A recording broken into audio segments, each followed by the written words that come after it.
Well, welcome back.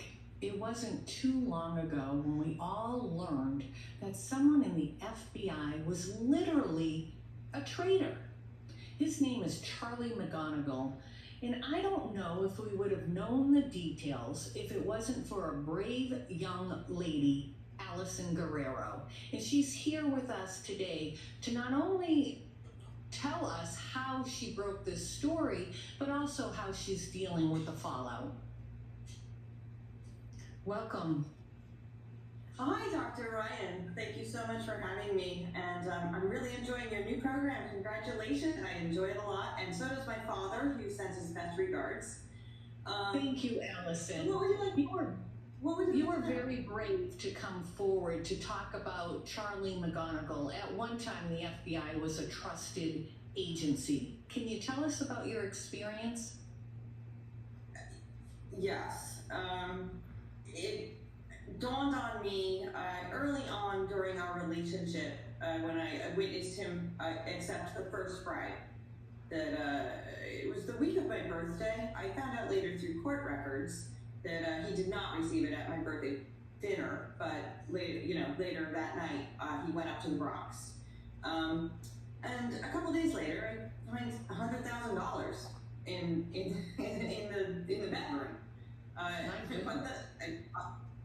like, what the F is this? And he blamed it on a baseball bat, and I'm thinking, whatever. So I did voice some concerns to some very trusted friends who I'm never going to name. And they advised me, if you really think he's betraying his oath to the Constitution and accepting bribes, then you stay in that relationship. Because at that point, I wanted to end it. And I did, and I really did love him. I fell deeply in love with him. What I didn't know was that in January, the following January, from the October I just spoke about, he had gone on a trip to London. I was at the time in the hospital having a double mastectomy.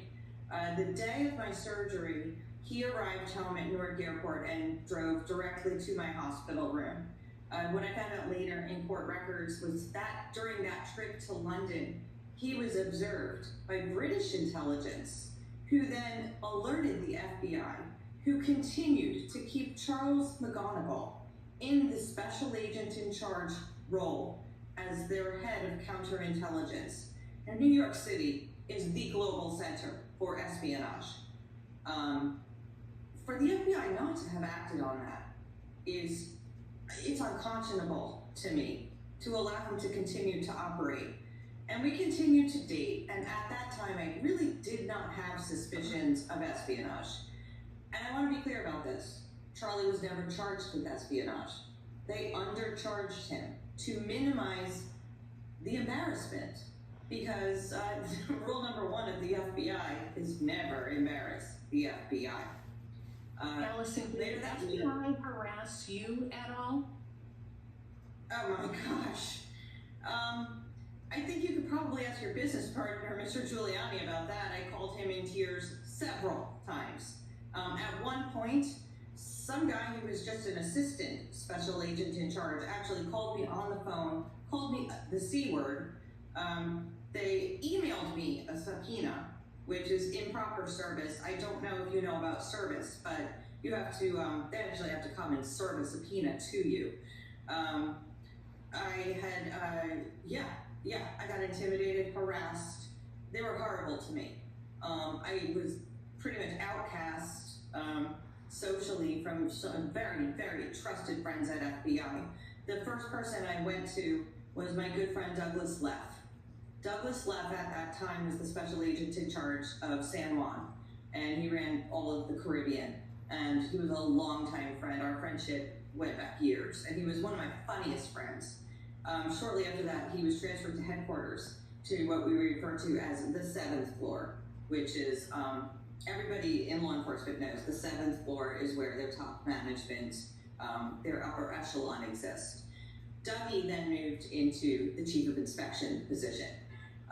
When Dougie was there, and I was having more problems with FBI after they had served me with the subpoena into Charlie's DDC case, which is the District of Columbia, I had also learned there was a parallel investigation going on in the Southern District of New York. And the U.S. Attorney never, ever, he never wanted me in that grand jury, which makes no sense to me whatsoever. So I communicated this to Doug. He ignored me. I communicated it to the Assistant U.S. Attorney in the DDC case.